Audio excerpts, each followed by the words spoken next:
जैसे कस्तूरी मृग खुद के अंदर की सुगंध को न पहचान कर उस सुगंध को ढूंढने के लिए पूरे जंगल में भटकता रहता है, ठीक उसी प्रकार हम अपने अंदर की प्रतिभा, अपने अंदर की खुशी को न पहचान कर इधर उधर भटकते रहते हैं। हम में से कई लोग ऐसे हैं जिन्हें अपनी प्रतिभा का अंदाजा भी नहीं है और वह अपने अंदर की प्रतिभा और खुशी को न पहचान कर दूसरों से खुशी और सहारे की भीख मांगते रहते हैं और अपनी कीमती जिंदगी को ऐसे काट देते हैं जैसे जीवन कोई सजा हो, जबकि हमारा जीवन हीरे जवाहरात से भरी तिजोरी के समान इतना कीमती है कि यदि हम अपने अंदर की प्रतिभा पहचानें और उस तिजोरी को खोलें तो हम अपने ही नहीं बल्कि दूसरों के जीवन में भी उन्नति और प्रगति ला सकते हैं। तो दोस्तों, प्रश्न यह उठता है कि हमारे अंदर ऐसा कौन सा खजाना है जिसे यूज करके हम अपने जीवन को समृद्धि व उन्नति की राह पर ले जा सकते हैं। यदि आप इस प्रश्न का उत्तर जानना चाहते हैं तो आपको एकार्ट टोल की book the power of now अवश्य पढ़नी चाहिए। मित्रों, क्या आपके मन में भी ये प्रश्न उठते हैं कि खुद को विचारों से मुक्त कैसे करें? क्या इस संसार में जीवित रहने के लिए सोचना आवश्यक नहीं है? हमें ज़्यादा सोचने की आदत क्यों लग जाती है? और आखिर में यह प्रश्न कि मैं अपने सोचने की क्षमता खोना नहीं चाहता, क्योंकि यही गुण है जो हमें पशुओं से अलग करता है। पावर ऑफ नाउ बुक के चैप्टर 1 की समरी में आपको इन्हीं सब प्रश्नों के उत्तर मिलेंगे। The power of now spiritual Guru Eckhart toll की सबसे ज़्यादा बिकने वाली एक ऐसी बुक है जिसने दुनिया भर में लाखों लोगों के जीवन को बदला है। यह बुक वर्तमान क्षण में जीने और आंतरिक शांति और आध्यात्मिक जागृति का अनुभव करने के लिए एक प्रैक्टिकल गाइड की तरह काम करती है। बुक के ऑथर एक बहुत ही प्रॉब्लमेटिक और परेशानी भरा जीवन जी रहे थे। वह देर रात तक जागकर खुद से ये सवाल करते रहते थे कि ऐसा क्या है जिसकी वजह से उनके जीवन में इतनी समस्याएं हैं और क्यों उनके जीवन में शांति नहीं है। उन्हें अपने इन सारे सवालों का उत्तर एक रात अचानक अपने विचारों की शक्ति से मिला और जब वह अगली सुबह उठे तो उन्होंने बहुत ही शांति महसूस की, क्योंकि वह वर्तमान क्षण में जीने की शक्ति को पहचान चुके थे। और फिर उन्होंने अपनी ही नहीं बल्कि दूसरे लोगों की ज़िंदगी को बदलना शुरू किया और उन्होंने एक ऐसी बुक लिखी जिसने करोड़ों लोगों को ज़िंदगी में सुख, शांति और सफलता पाने में योगदान दिया। मित्रों, बुक को 10 अलग अलग चैप्टर्स में डिवाइड किया गया है और हर एक चैप्टर में ऑथर की शिक्षाओं का एक अनूठा दृष्टिकोण प्रस्तुत किया गया है। तो आज मैं इस वीडियो में द पावर ऑफ नाउ में दी गई प्रमुख शिक्षाओं और उदाहरणों के साथ चैप्टर 1 की डिटेल समरी सरल भाषा में आपके सामने रखूंगी, जिससे उन्हें समझकर आप भी उन लर्निंग्स को अपनी लाइफ में अप्लाई कर सकें।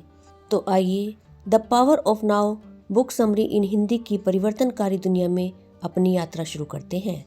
दोस्तों, एक पल हम रिग्रेटिंग या अफसोस कर रहे होते हैं, वहीं अगले पल हम प्लान बना रहे होते हैं या चिंता कर रहे होते हैं। इस बीच हम एक ऐसे मोमेंट को नेग्लेक्ट करते हैं जो हमारे लिए पूरी तरह से अवेलेबल है, और वो है प्रेजेंट मोमेंट। अभी सिर्फ प्रेजेंट ही इम्पोर्टेंट है, क्योंकि पास्ट या फ्यूचर में कुछ भी नहीं होता। चीज़ें प्रेजेंट मोमेंट्स की ही एक कंटिन्यूस स्ट्रीम होती है। दोस्तों, जिसे हम पास्ट कहते हैं वह एक्चुअली में वह प्रेजेंट मोमेंट्स का ही कलेक्शन होता है जो हो चुका होता है। इसी तरह फ्यूचर भी प्रेजेंट मोमेंट्स का कलेक्शन है जो अभी तक हुआ नहीं है। इससे पता चलता है कि पास्ट और फ्यूचर की चिंता करने का कोई फ़ायदा नहीं है। फ़ायदा नाउ और प्रेजेंट में रहने का है।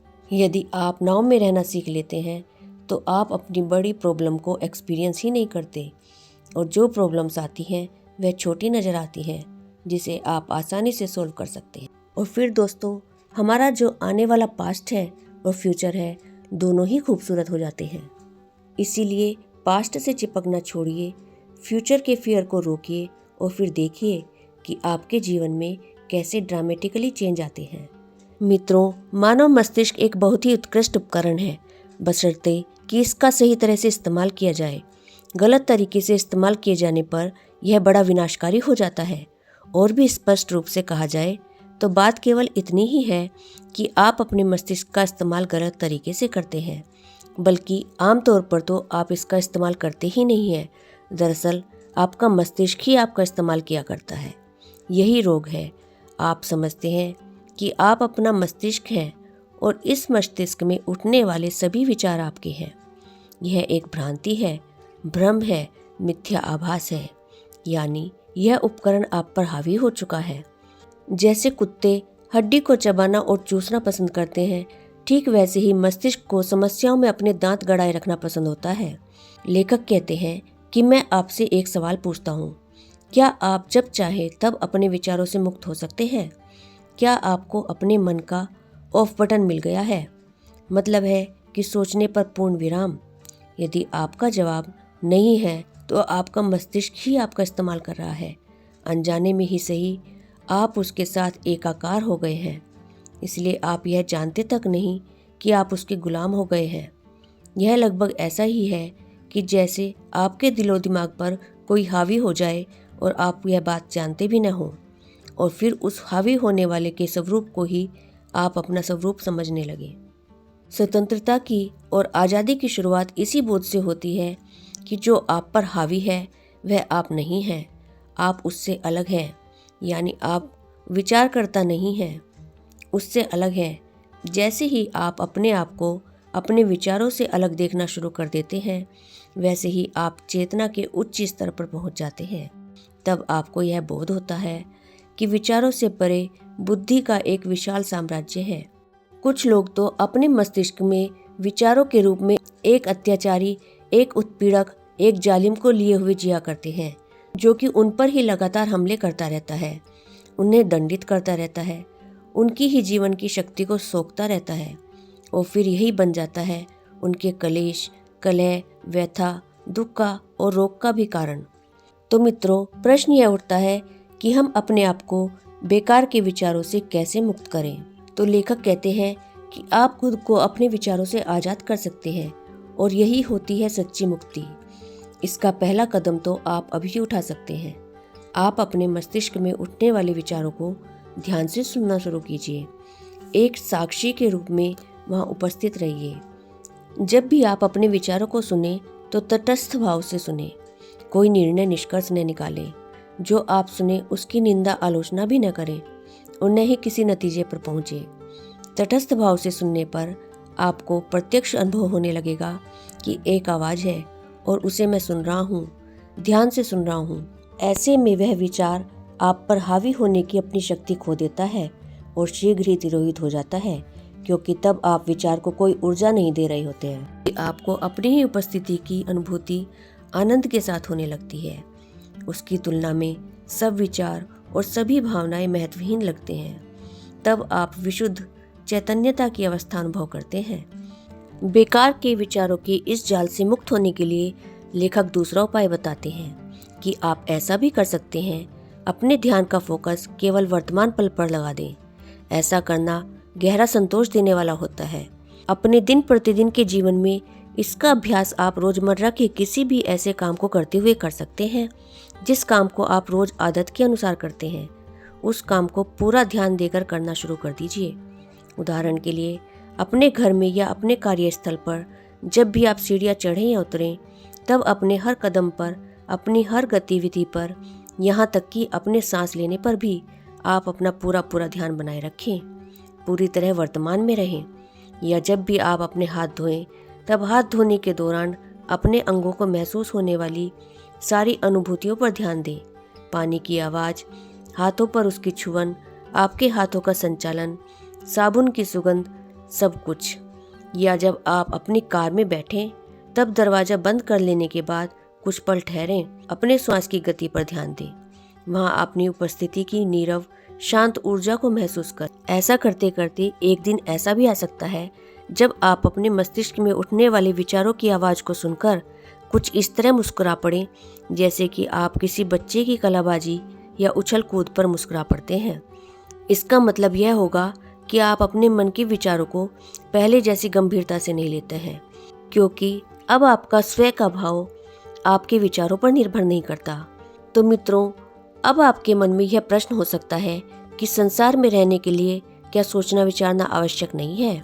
तो इसके लिए लेखक का कहना है कि आपका मस्तिष्क तो एक उपकरण है, एक औजार है, एक साधन है। इसे कुछ विशेष कार्य करने के लिए बनाया गया है, और जब वह कार्य संपन्न हो जाए तब आप उसे उसके यथास्थान पर रख दें। हकीकत तो यह है कि अधिकतर लोगों का 80 से 90% सोचना या विचारना न केवल बार बार दोहराना और निरर्थक बातों को सोचना मात्र होता है, बल्कि नकारात्मक प्रवृत्ति वाला होता है, जिसके कारण अधिकांशतः वह हानिकारक भी होता है। अपने मस्तिष्क का अवलोकन करके तो देखिए और आप पाएंगे कि यह बात बिल्कुल सच है।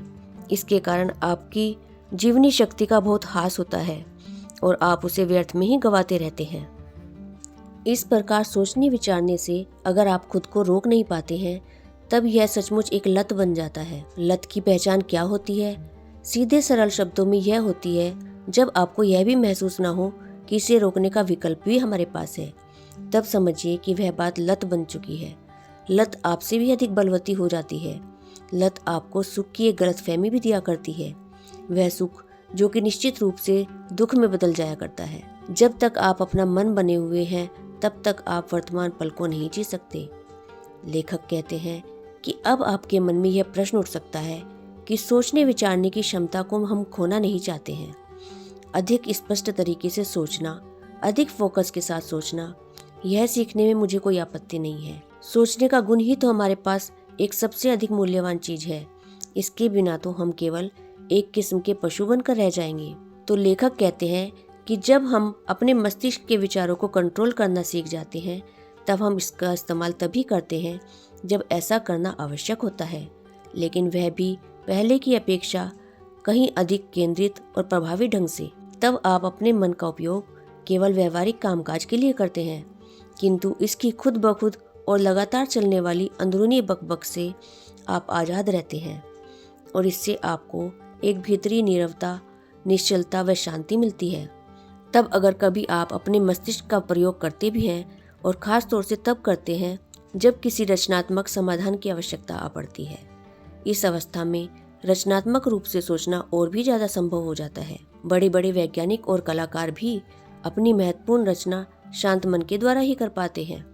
बुद्ध की 6 साल की साधना में एक अलग ही उदाहरण देखने को मिलता है। उन्होंने अपने मस्तिष्क को खुद से आदेश देकर अलग कर दिया था। वास्तव में वे अपने आप को अपने मस्तिष्क और शरीर से अलग महसूस करते थे। अपने माइंड को खुद से अलग करने के लिए आपको इसके बारे में और इसका आपके ऊपर क्या प्रभाव है, उसके बारे में पूरी तरह से कॉन्शियस होना चाहिए। मित्रों, प्रेजेंट में रहने का मतलब पेन को इग्नोर करना नहीं है, बल्कि यह आपको लाइफ के मुश्किल और दर्दनाक तथ्यों को स्वीकार करने के लिए आंतरिक शक्ति प्रदान करता है और आपको नए तरीके से समस्याओं के समाधान निकालने के लिए भी सक्षम बनाता है। यह वास्तव में सच है कि प्रेजेंट में रहने से आपके अंदर नई ऊर्जा और दृढ़ संकल्प शक्ति आती है, क्योंकि आप अपने अंदर की ऊर्जा को बेकार के विचारों को क्रिएट करने और उनमें उलझने में नष्ट नहीं करते हैं। दोस्तों, इस बुक के पहले चैप्टर की समरी को सुनकर आप जान गए होंगे कि आप अपने जीवन को कैसे बेहतर बना सकते हैं। पास्ट और फ्यूचर पर फोकस मत करिए और प्रेजेंट में रहिए। अपने आप को ओवरथिंकिंग माइंड से अलग करिए। फिर आप देखेंगे कि जो खुशी, सफलता और सहारे की उम्मीद आप बाहरी दुनिया से करते हैं, वो आपके अंदर ही है और आप सफलता की सभी ऊंचाइयों को आसानी से छू सकेंगे। तो मित्रों, आशा करती हूँ कि आज की बुक समरी से आपको काफ़ी कुछ सीखने को मिला होगा। यदि यह बुक समरी आपको पसंद आई है तो इसे लाइक शेयर जरूर कीजिएगा। आगे के चैप्टर्स की समरी जानने के लिए इस चैनल को सब्सक्राइब कर लीजिएगा। Thank you.